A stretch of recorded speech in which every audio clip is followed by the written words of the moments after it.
listening to Bruno Mars and Robe. This is a drinking game in Korea. But Donald Trump, he could have just stayed a builder and used all the information and everything and built his building company and hotel company internationally. He didn't have to run for president again. So he could have just been focusing on that aspect.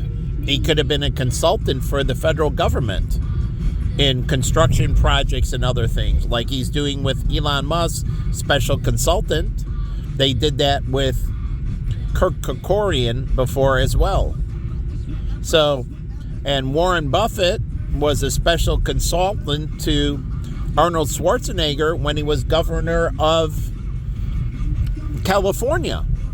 Truly, Warren Buffett was a special consultant to Arnold Schwarzenegger as governor of California. So Arnold would run off of all these financial scenarios off of Warren, and Warren would consult. Arnold was a Republican, hardcore Republican. He married a Democrat, the Kennedys, but Warren Buffett is a Democrat. And he consulted with Arnold, who's a Republican, to structure the financial concerns of California. So Arnold could run for senator if he wants to be a senator or a congressman in the House. So, I mean, if he wants to go that way, I mean, he has the experience as governor of California, or he can go into the state Congress if he wants in California. Truly, or he can do what Sonny Bono did. I forget what town Sonny Bono was the mayor of. He left singing, and he just went to be a mayor of a town in Sonny was awesome. And everything I read, he was a great mayor for that town in California. And he didn't miss the music industry. And he loved being mayor, and he died in a skiing accident. But he loved being mayor. So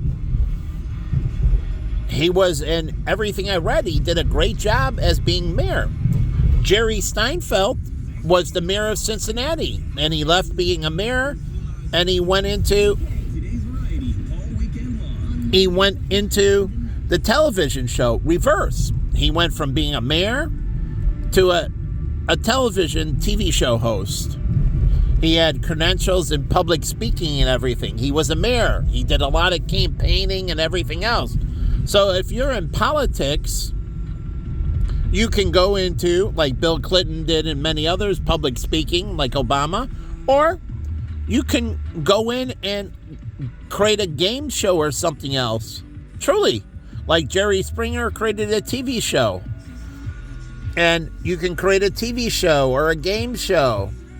Since you already have all the ability for running for politics, you have all the public speaking and you know all the ins and outs, you can be, again. So politicians have exit strategies where they can use that experience in politics for many other things. Mayor Daley was a consultant after he left the mayor of Chicago. He became a consultant for the University of Chicago. They hired him as an independent consultant, the University of Chicago, Mayor Daley. So, again, you can go into consulting. You understand how things run. You're not in the bidding process, so you're not soliciting the government. He wasn't soliciting the government. He was consulting them on projects on how to interact better with the city. And he didn't solicit, from my understanding, he didn't solicit anyone. Didn't interact with any government officials. He worked directly with the University of Chicago, and he helped them structure packages that would be appropriate for politicians and other things they wanted to accomplish. But those people interacted with the politicians. He didn't have. He had a arm's length transaction. So he wasn't soliciting the government. He was helping them understand the government, put together the packages for the government, and submit them to the government. That's it. So he wouldn't violate any of Trump's rules. You can't solicit the government for 5 years or whatever. Who cares? Become a consultant. Tell them what to do and who's this and that, and you give them summaries and how to submit things on an international or domestic basis, and they put together the package, they present the deal, you coach them and everything with it, and it's an arm's length transaction. So you're not soliciting the government. You have nothing to do with it. So you're not violating the rule of non-solicitation. Truly, like the head of Mobile, he became the Secretary of State. He can't solicit the government for 5 years. Big deal. But he can consult on how the State Department works, and it was good for him doing things internationally, so he can consult to Mobile on all the people he met and say, okay, these packages for these governments, and this is how we position ourselves, and so on. And he consults, and they go there, and they do the deal and everything else. And all he's doing is giving them consultation. That's what consulting is. But he has nothing to do with the actual pitch. He's not there in the pitch. He has nothing to do. He's not calling people. Truly, he's not calling people. He's not pulling strings. He's giving you summary. If you said, oh, I want to know how Trump deals with this on construction, and you've dealt with Trump and bidding on jobs, and how should I position myself in the bidding? And they'd be like, okay, let's do a mock pitch. Truly, a mock pitch. And I'll tell you exactly what I think you should do, and I'll be Donald Trump, and I'll be the other side of it. Just like they do mock debates, do a mock sales pitch with them, and you're consulting and training them. And this is how I think they would respond. You know the person, and so you play that role, and they're trying to pitch you, and you're giving counters to their pitch, and they're trying to win you in a sales process. So you do that, and you're coaching, and you're not violating anything. You're an arm's length transaction. All you're doing is consulting. That's why I got into consulting. To be a consultant. Truly, I wasn't consulting. Me and David used to talk all about it. We consulted to businesses. And part of it, yeah, we tell them how to invest and we structure things for them. But it was consulting. So here's the Chicago lakefront. And at night, so they can put, I don't know, make it more friendly at night. Like they don't have any planter boxes or flowers along that. It's one big cement slab. How about some greenery? Some planter boxes or other things. Truly, making it more scenic instead of just a concrete jungle. So up here, you get into more scenery and everything, but they don't have any winter vegetation. Truly, evergreen trees. Do you see any evergreen trees? I don't see any evergreen trees. Evergreen trees are here, one of the trees that, grow here. But I see no evergreen trees, and these are things that take in carbon dioxide during the winter and put out oxygen. All these trees are basically surviving, but they're respirating very little. Truly, they're breathing very little. And so they don't have any form of winter vegetation. And during the summer, the winter vegetation isn't as active with the heat. It closes down to protect itself.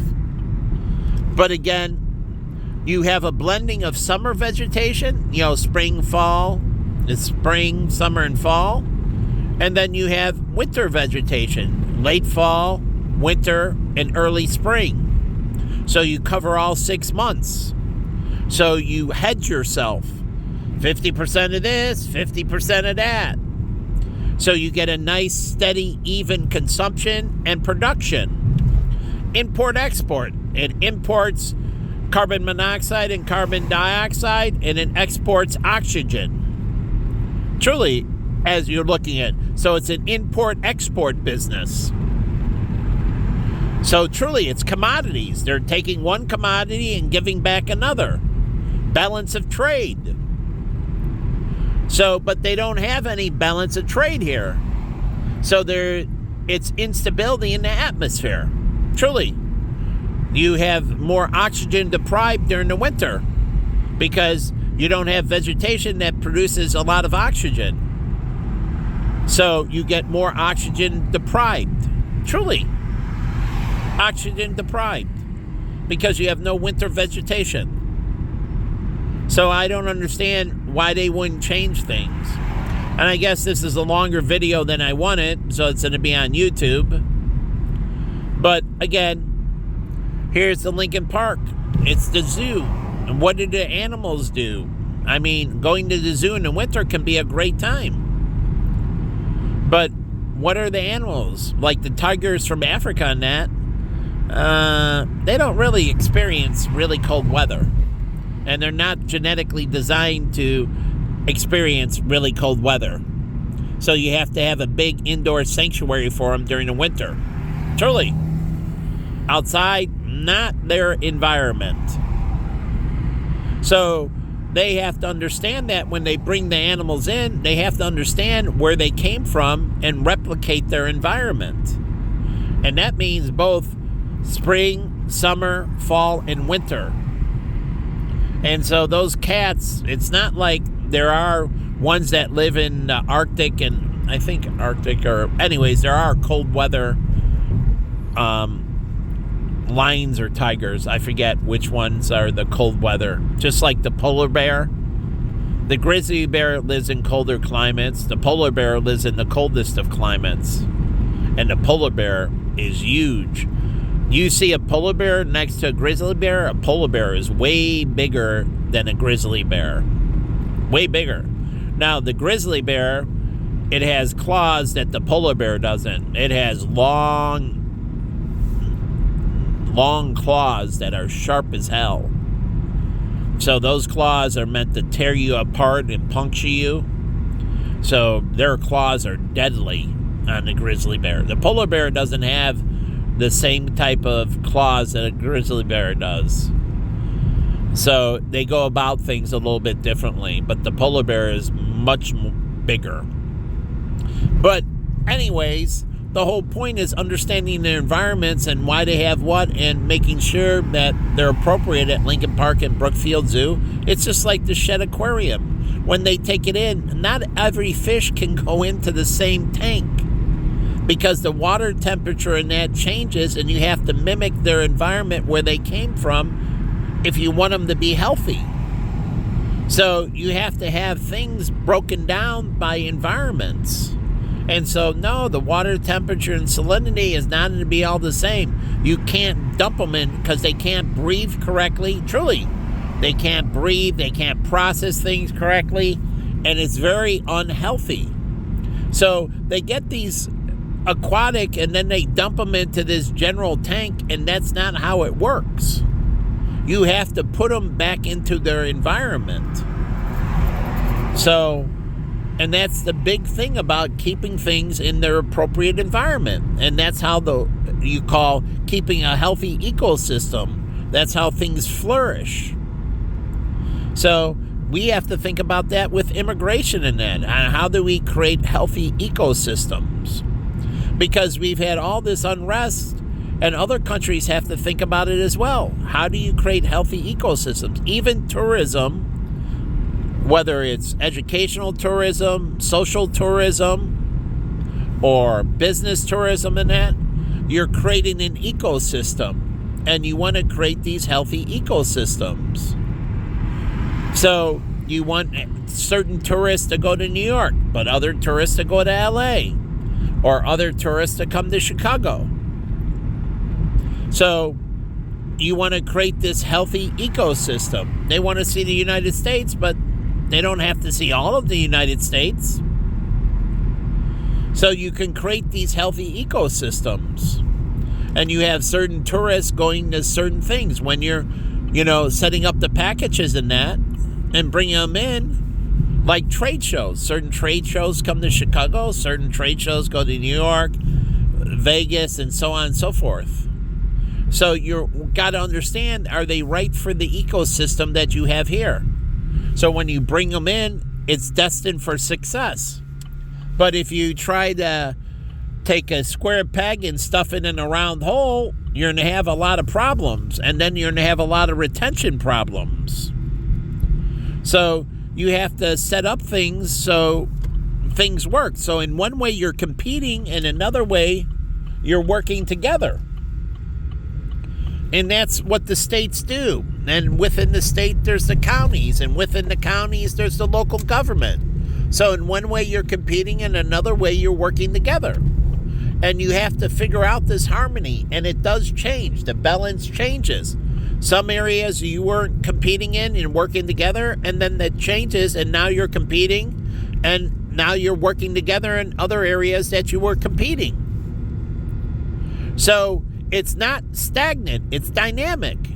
And you have to understand what's happening and how the trend is changing.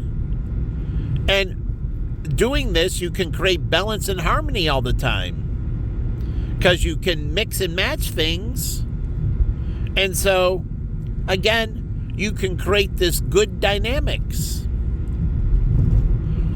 So it's like our paramedics in that. How many people that we have?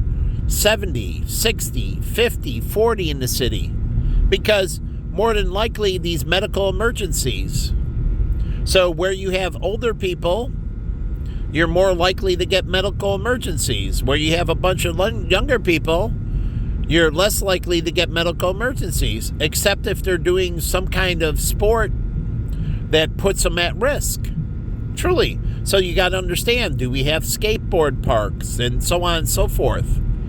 And so you understand that we have kids and how many kids participate in this and so on. And do they wear safety equipment or do they not wear safety equipment? So you figure out the probabilities so you know what type of staffing you need for a particular area. One area, you might not need as many fire trucks. You might need, instead of a firehouse having one paramedic, it might be 3 paramedic vehicles, no fire trucks. Building safety, suppression systems are high, and slow burning buildings, so the fire trucks can come from a great distance. But lots of older people, you need 3 sets of paramedic units in the firehouse. No pumper truck, no ladder. That's in another facility where there's more vulnerability. So you can reposition things correctly. So, like I said, some firehouses will only have paramedics. Other firehouses might only have firefighters. Truly, no paramedics, just firefighters. So they don't have any ambulance. They have the hook and ladder and the pumper trucks and so on. And just pure firefighters. But that's not what they do. What do? They put a fire station, they give a ladder and a pumper truck and a paramedic, and that doesn't work. Truly, it doesn't work. And you have to adapt and change. If the demographics change, then you might have had 3 paramedic vehicles, you go down to 2 and you bring in, say, a pumper truck. Truly. Or maybe you bring in a hook and ladder, and you're down to 2 paramedic vehicles. Because of the dynamics change in that area. The buildings change and the people live in that area change, the demographics, and so the risks change, and so you need to reposition the firehouse. Truly, some firehouse can have much older firefighters because the likelihood you don't have any high rises, like going out by Peterson and that. You have all these low rises and so on, and then less likely to start fires, and the fires are less challenging. So you can have older firefighters, because even if they get in a fire, the fire is not going to be that demanding. The houses have good spacing and so on. They're not clustered in. In other areas, the houses are stacked on top of each other, and it makes the fire very challenging to fight. And so you need younger firefighters. Truly, you need an experienced leader, but you need better grunt people. Other places, you can have more senior firefighters because the houses are farther apart and so less challenging. They made up of certain materials and so on, so it's easier for them to deal with. So you put the younger firefighters there, the middle-aged firefighters there, the older firefighters, and some stations will have a little bit of both, right? Younger, middle-aged, and older, and so you get the chemistry right depending on the demand of the area. It's the same thing with the police. You know, older people, like you have a 60-year-old police officer, even if he's in shape, it's better for a 20-year-old to do the foot chase. So, in an area where you're going to have more foot chases, you're going to put more younger cops.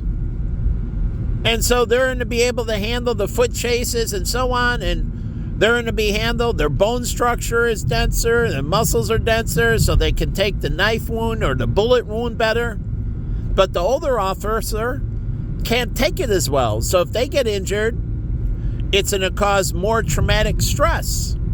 So you're like, okay, well, we need this, but we need a seasoned veteran, but the young people go in first.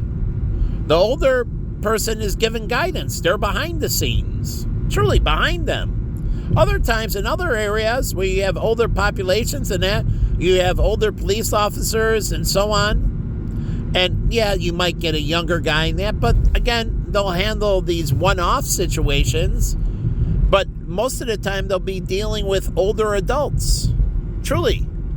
And so you'll have more older seasoned cops that deal with the adults better. So it's like Michigan Avenue.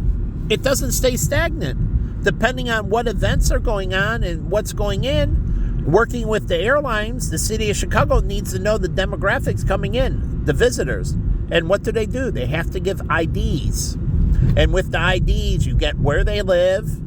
Truly, you get their age, their height, their weight, all this demographic information. And you're not doing it to profile them in that way. You're using it, and you're not identifying an individual unless they're a bad person. You're doing it to see what type of police you need in the area based on the event. Do we need younger police because we're going to get a lot of people for the FIFA event, and there's going to be a lot of under 30 people coming?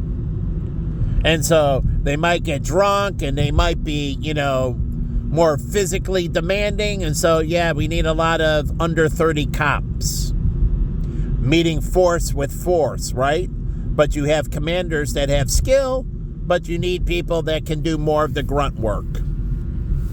But now we're going to have the American Medical Association's coming in for a big conference at McCormick Place, and most doctors are in their 40s and 50s, say.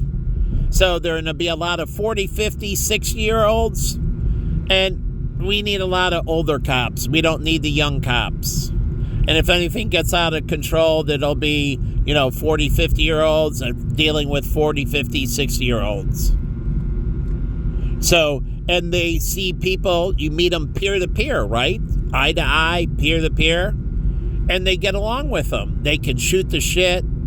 Like if they say, yeah, did you see that 85 Bears game? The Super Bowl? And they're like 20, like, no.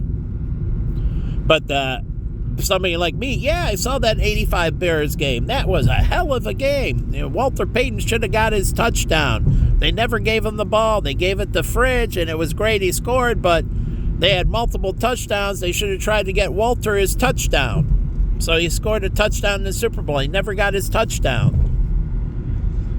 So, anyways, but you can socialize. So when they go out, they can make a thing, and they can handle it by being friendly and warm. And I know we got this situation here, and you're upset, and I can understand, back in our day, these kids, and we did it differently, and these kids today, they're just different. And I understand where you're coming from. And to me, that would really upset me too.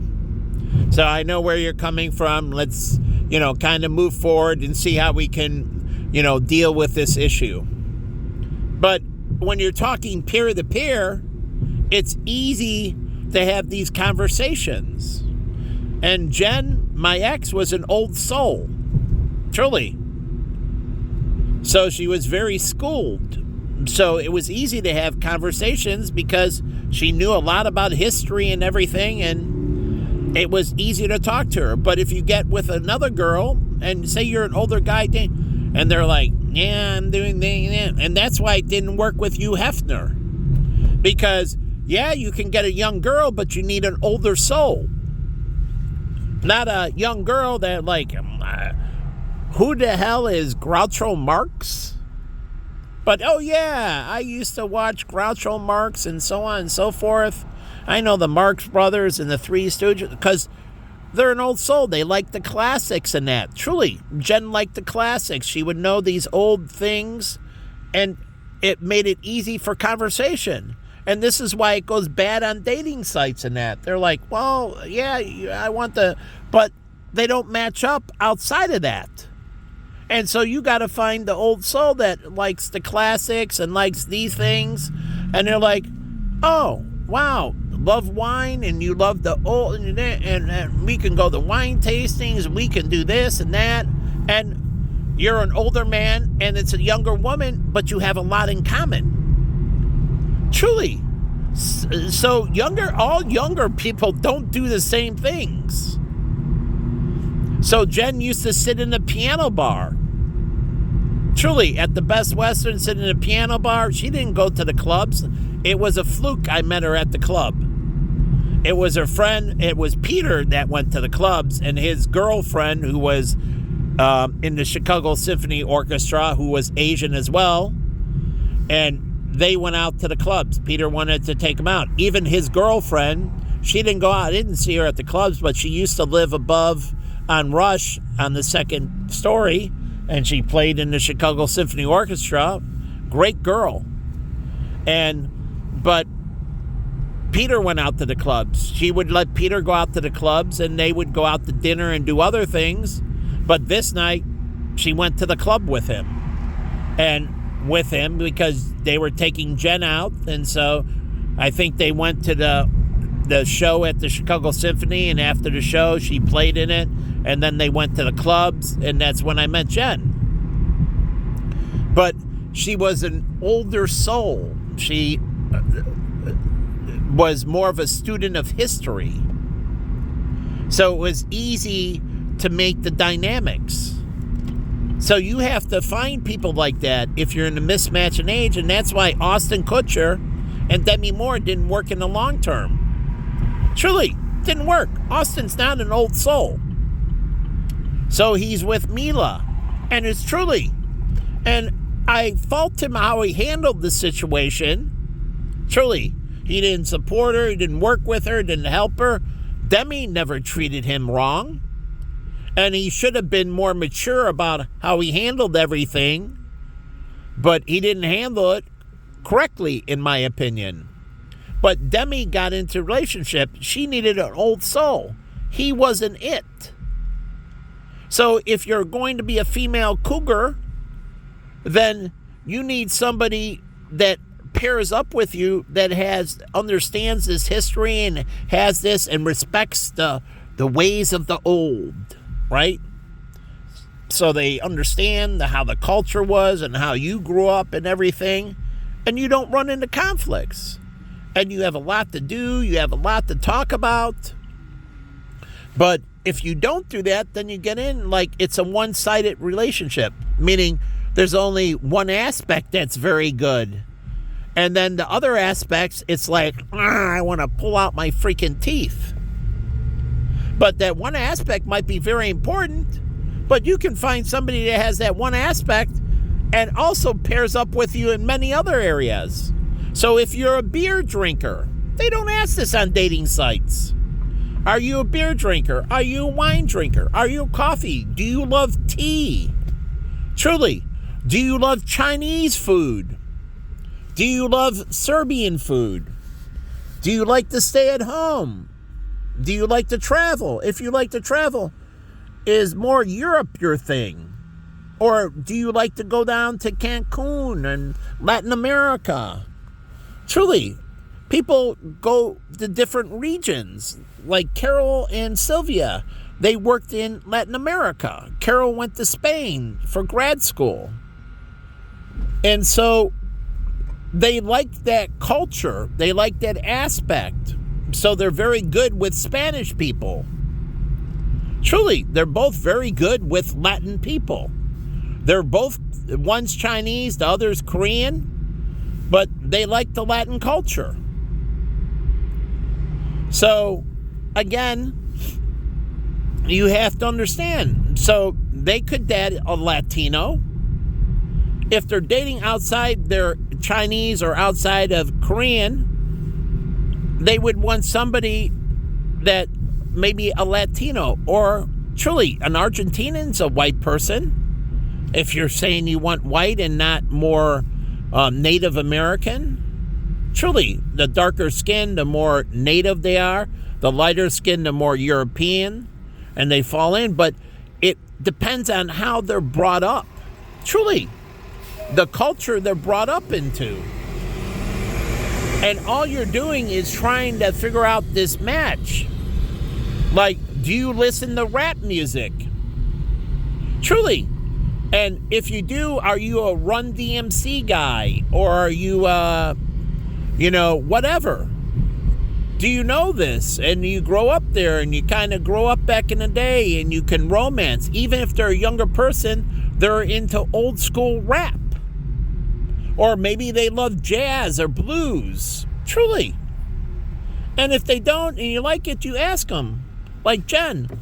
She said, what do you like to talk about? Finance. She said, that's fine. We can talk about finance and I'll learn from you. I'll be quiet. You talk about finance and I'll take it serious and I'll learn from you. So we could talk about finance. I talked about deferred comp. I took her to some meetings and so on and so forth. And then she said, where do you like to go? And I said, I like to go to movies. She said, I don't really, but I'll go along. I'll watch the movie with you. I'll keep you company. And so, and it's vice versa with her. So there's these points that we didn't have common interests, like she wasn't really in the movies. And that's back then. She was more into the symphony orchestra. She liked the opera and so on. She liked reading books. Truly. And there's a lot of TV shows you can turn into a book. You know that, right? The Steinfeld show, you can turn into a series of books. The Friends show, you can turn into a series of books. Take a season, condense it into a book. Truly. Season 1 is a book. Season 2 is a book. Season 3 is a book. So not everybody has to watch TV. And she would have bought all 8 seasons or 10 seasons of Friends. It's like the Harry Potter. There's how many? Jenna reads all of them. So Jen would have read it. She would have never turned on the TV. She would have just bought the book. She would have bought the book for the Steinfeld show or the Friends show, and then she would have bought the different seasons. So you don't have to have them watch TV. You don't have to have them listen to radio. You can turn those shows into stories too. So if they like books or they like podcasts or they like this. So there's a million different ways to reach an audience. And let people be who they are and what they like. And stop tying me up.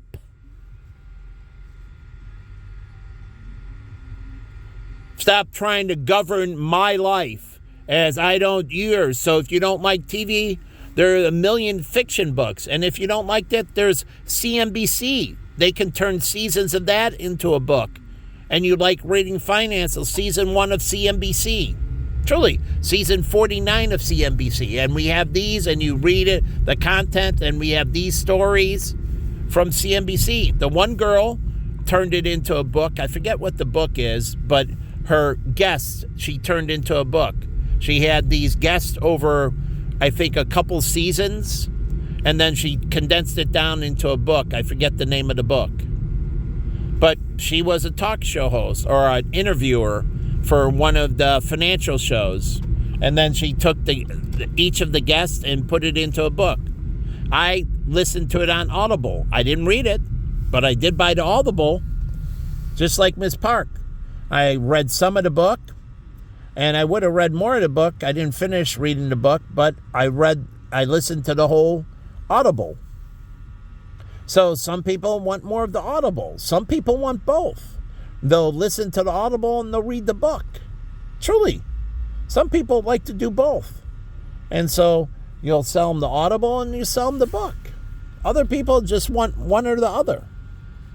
Some people just want the Cliff Notes. You know you can make Cliff Notes for any book, whether fiction or nonfiction. They call it the secret sauce at the CFA. They take all the books and condense it into one book called the secret sauce. But that's a Cliff Note book. It's the same thing. So you can create a Cliff Note of all 8 seasons of Friends. And somebody would rather read the summary of each season. So chapter 1, season 1. Chapter 2, season 2. And so on. And the book has 10 chapters. Other people want more content. They want more background and what happened behind the scenes and so on and so forth. And these little quirky stories. And that goes into a whole book. Just season 1. It's one separate big book. But other people, they want all the seasons in one book. They just want the Cliff Notes. They want the little pieces of information. They don't want the whole story. So again, these are different ways to structure things. So people can be who they are and you can reach them where they are. So I don't understand. That's like you like pepperoni pizza. Some people like cheese pizza. Other people like sausage. Other people just like veggies. Other people like wheat crust. Other people like white crust. But you're going to have to, like Rosati's, you're going to have to decide who you're going to reach with your pizzas. You can't cater to everybody. But you can cater to a big segment of your audience where you are. And you have to understand what your audience likes. Truly, what the audience likes. So they have to figure out what the audience likes. And in some areas, they might offer certain versions, like McDonald's. My friend John went to McDonald's in Germany. They offered McBeer. They didn't have it in the United States, but in Germany, they offered beer. And it's called McBeer. And it was only offered in Germany. And then there is Bobby, who told me about Pepsi. And Pepsi had this soda that had baobab. And it was only offered in Japan. It was Pepsi with baobab. And it only was offered in Japan. They made it only for the Japanese market. And I don't know the whole market or just a segment of the market. But it was a version of Pepsi that you could only get in Japan. So that way, it's market specific. And if you wanted to get a baobab Pepsi, then you had to fly to Japan. But if you're tourists in Japan, you're like, oh, baobab Pepsi, I'll try that one. But it was only available in Japan, not in the United States, not in Europe or any other market. So you might buy some to go, but you're not going to get any more in the States. They don't distribute it to the States because that would be pilfering on the Pepsis here. They don't want you distributing it in the States. They made it specifically for the Japanese market and the Japanese market only. So that's what I was talking about, but you missed the points. So you can have things that are total general market. They do. The cheeseburger. Like in Pulp Fiction, Royale, cheese something. But the whole thing in France, they call it a different name. It's a cheeseburger. But the whole thing is, it's still the same cheeseburger. So you have the things that are general market. So you don't understand. So there are things that make people come here. And if they want a baobab, you got to go fly to Japan. And the export rules, they might not let you take baobab on the plane. Truly, Pepsi lobbies and tell them you can't export this at all. People can't take it out in the market. So you're not allowed to buy it and take it with you. It's not allowed for export. So the Japanese government, when they inspect things that people are leaving, they're like, nope, you can't take the Pepsi with you. Or you can send it back and you can get a refund or something, but nope, the Pepsi can't leave the market. It's only domestic consumption only. So that's why we have these trade things between states and between counties and between local governments. So some things can't leave a certain area. They're only for Buffalo Grove. And so they can't leave Buffalo Grove, that product, truly.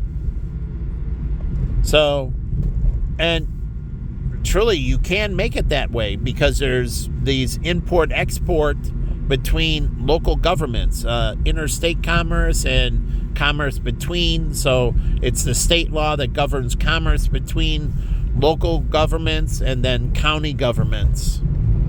And so they can say these things are for domestic consumption only. And you're not allowed to take them outside the city of Chicago. And if you do, you can get fined.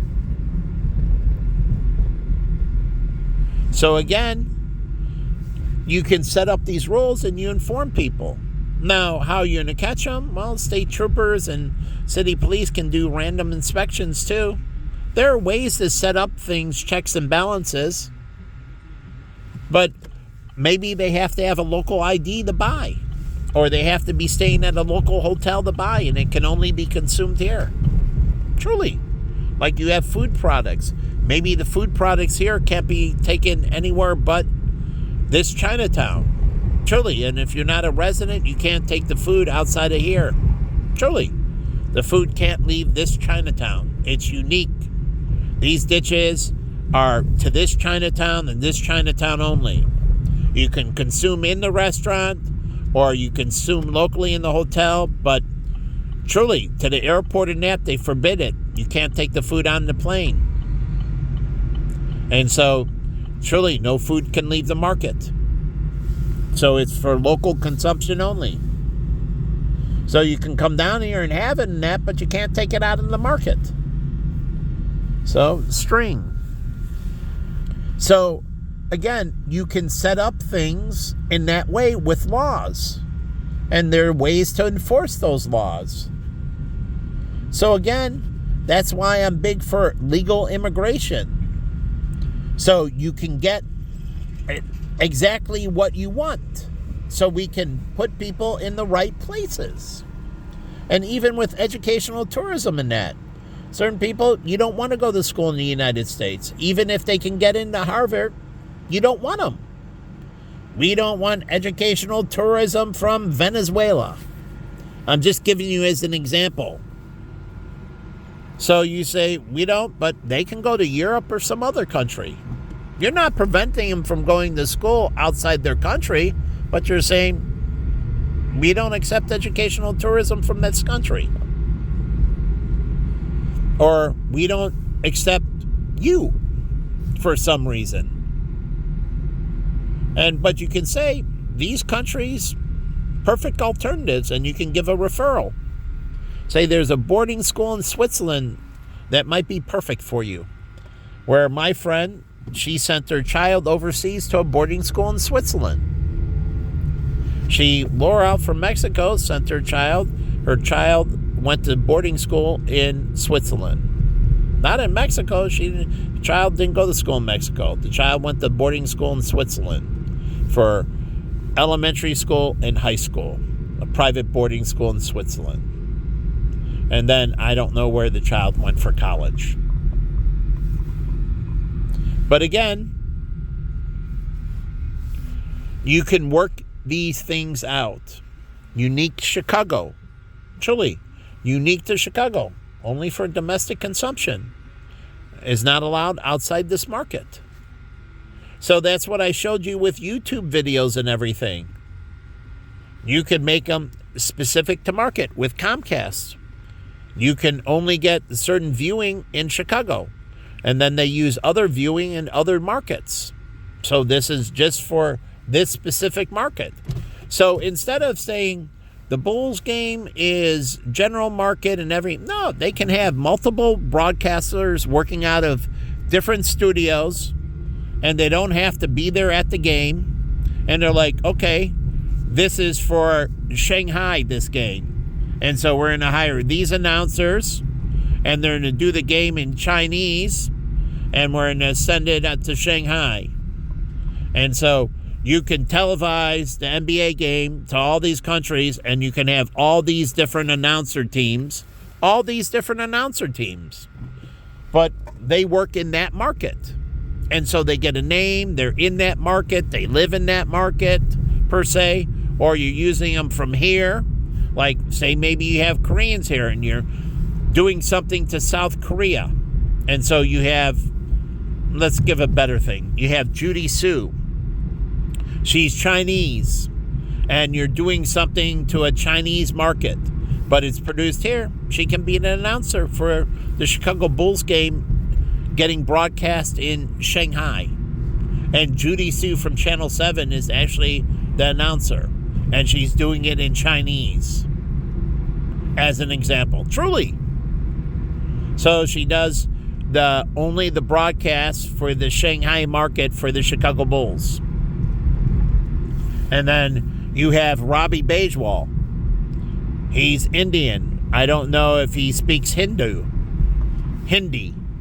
If he speaks Hindi, then you can have Robbie do it. But if not, then Robbie can do it for the Indian market, maybe here in the United States. You want to target, say, Streamwood. I know here you got the local announcers and everything. I'm just giving you an example. And you feel better, it would be an Indian guy doing it, targeting an Indian population. Not always. Truly. Sometimes the opposite race is perfect.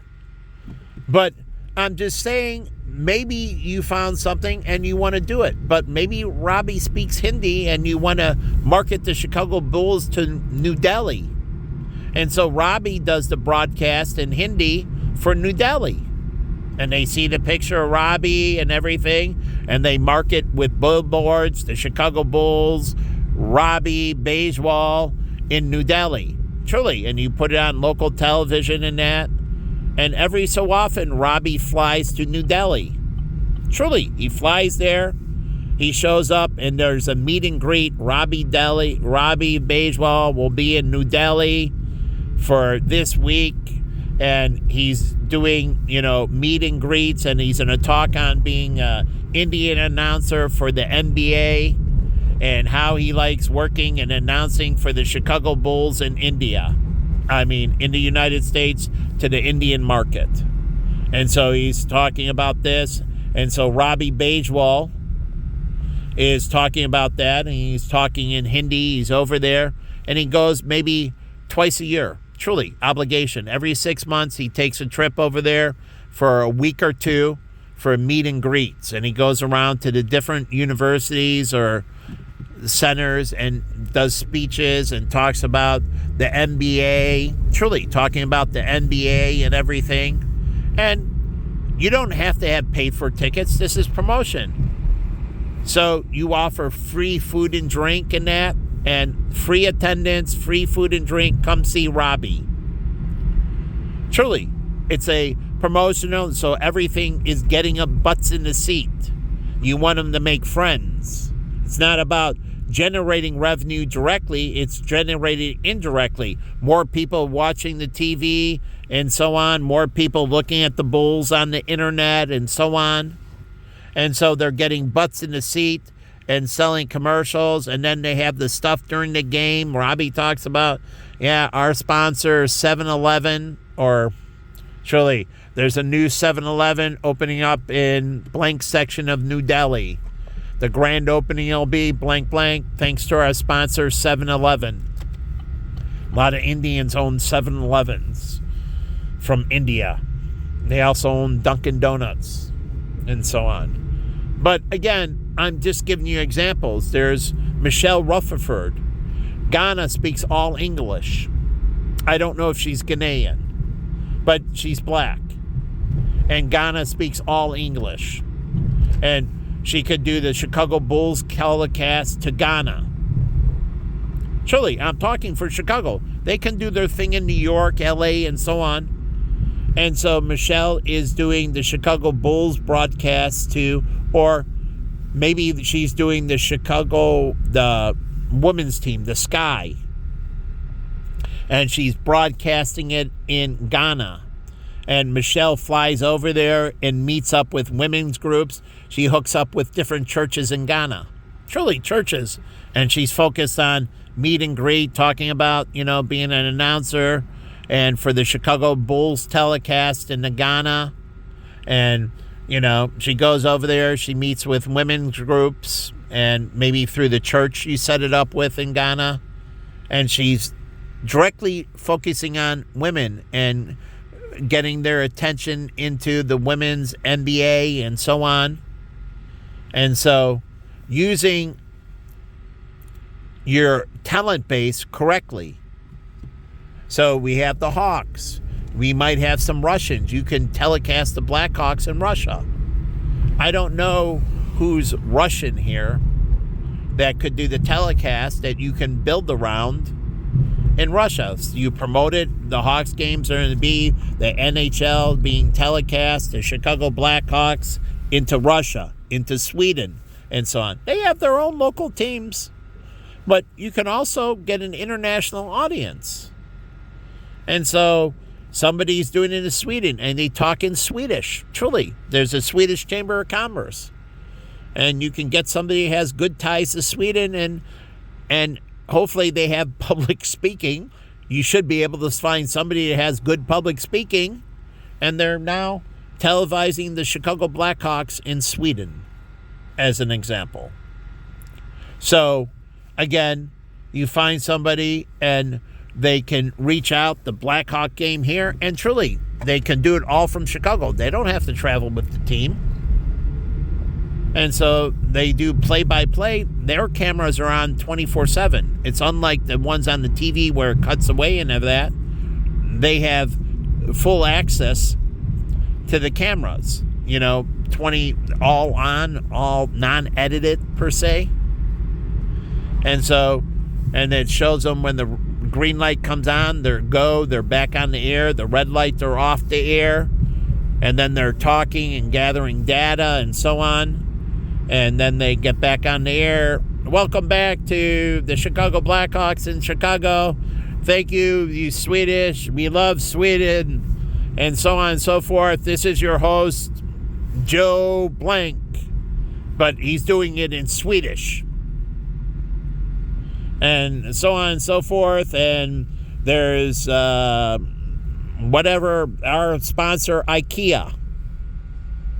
And we like to say thank you to our sponsor sponsoring the Chicago Blackhawks telecast in Sweden. We like to say thanks to IKEA. So, I don't know, but you can do this and you use the local talent. And some things will have a very small market, might not get much traction. Other things will come popular. So you can see how much, and they can just do rebroadcasts, and it's up there for like podcasts, and somebody watches it, then there's commercials built into it and that. And so you get it on the residuals, not the live, but they watch it on the backside, or they see clips on YouTube, and it's, say Robbie Bagewell clips for the Chicago Bulls broadcast in the New Delhi, and he does clips and he puts it up there for the New Delhi audience only, and they get these segments of the score, the Bulls win. So again, use your talents. So there's Erica. She's a lighter skinned black. So I think she might be mulatto. I don't know, but it seems. So Michelle's darker. Erica's lighter. So maybe South Africa. I don't know where there's more interracial marriages, but she'll appeal to a certain audience in Africa. Or maybe in France. Truly, in France. And so you want to telecast the Chicago White Sox to France.